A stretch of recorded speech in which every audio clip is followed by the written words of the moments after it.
Have you ever wondered why some people's spiritual progress flows effortlessly, while others repeatedly face setbacks? Have you ever struggled to help others improve but felt powerless, wondering why your efforts seem ineffective? Welcome back to the channel. Today, we explore a profound teaching of the Buddha, O Condition, O Crossing, which reveals the core principle of dependent origination and points us toward the proper attitude and methods for both spiritual practice and helping others. At first glance, the phrase O Condition, O Crossing sounds simple, but it embodies the foundational law of causality in Buddhism, the principle of dependent origination. This law teaches that all phenomena arise from multiple causes and conditions. Nothing exists independently or in isolation. The Buddha reminds us that success in helping beings or in spiritual cultivation always requires the right conditions. Without them, even sincere effort cannot bear fruit. This insight teaches us that practice is not a solo effort nor mere mechanical repetition, but a process aligned with conditions and skillful means. Our cultivation is intimately connected with our environment, mental state, merits, and karmic connections. Without appropriate conditions, progress is difficult or impossible. Moreover, no condition, no crossing highlights the importance of respecting others' free will and karmic paths.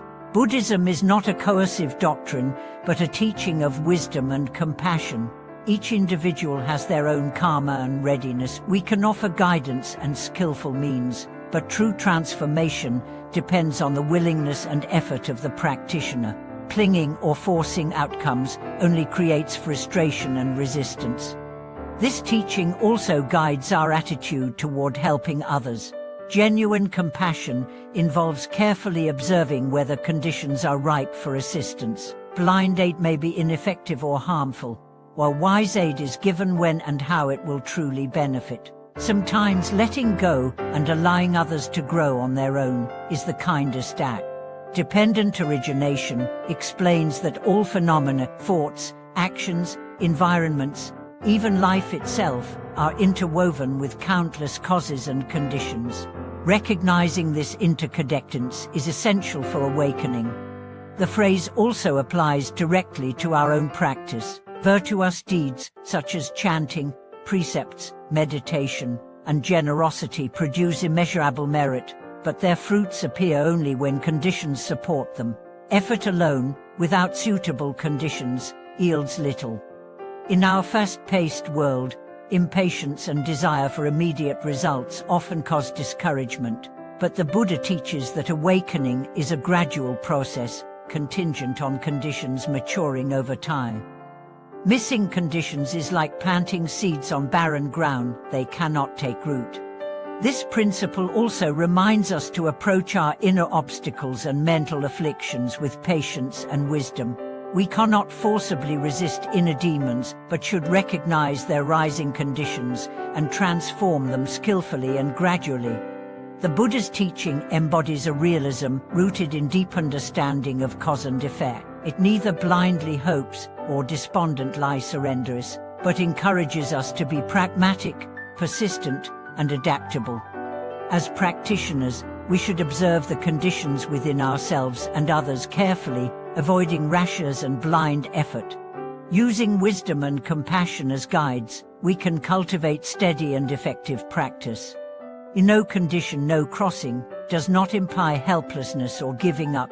Rather, it calls for respect of natural laws and the deployment of the best skillful means possible.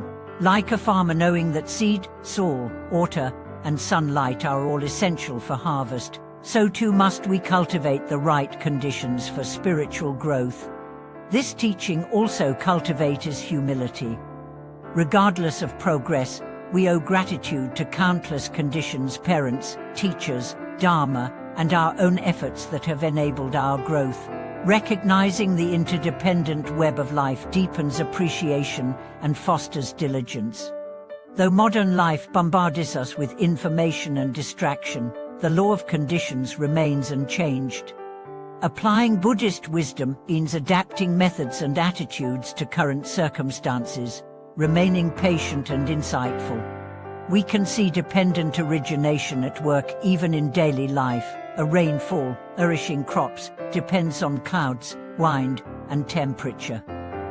Likewise, our virtues and spiritual progress depend on a network of causes and conditions. Understanding this law helps reduce suffering and attachment. Often we suffer due to clinging to certain results or states. The Buddha teaches letting go, flowing with conditions, and reducing futile struggle wisdom that fosters peace. This principle also underpins the Buddhist Ovest path, where compassion and wisdom combine to benefit beings in accordance with their unique conditions. Without attuning to conditions, even great compassion may fail. In short, compassion with wisdom is the true essence of no condition, no crossing. We must wisely discern when to act and when to allow, tailoring our aid and practice to conditions. Dear friends, the Buddha's teaching of "O condition, O crossing" is a guiding light, directing us to respect causes and conditions in practice and life. It teaches patience, skillfulness, and compassion in all our efforts. May you deepen your awareness of conditions in yourself and the world, cultivating steady and skillful practice step by step. Let wisdom and compassion guide your path forward. Thank you so much for watching this video. If you found it meaningful, please like, comment, and subscribe to support the channel. Share your reflections or questions on dependent origination and helping others. I would love to hear from you. We will continue exploring essential Buddhist teachings to illuminate your journey toward awakening. Until next time, may your heart be wise and your practice steadfast.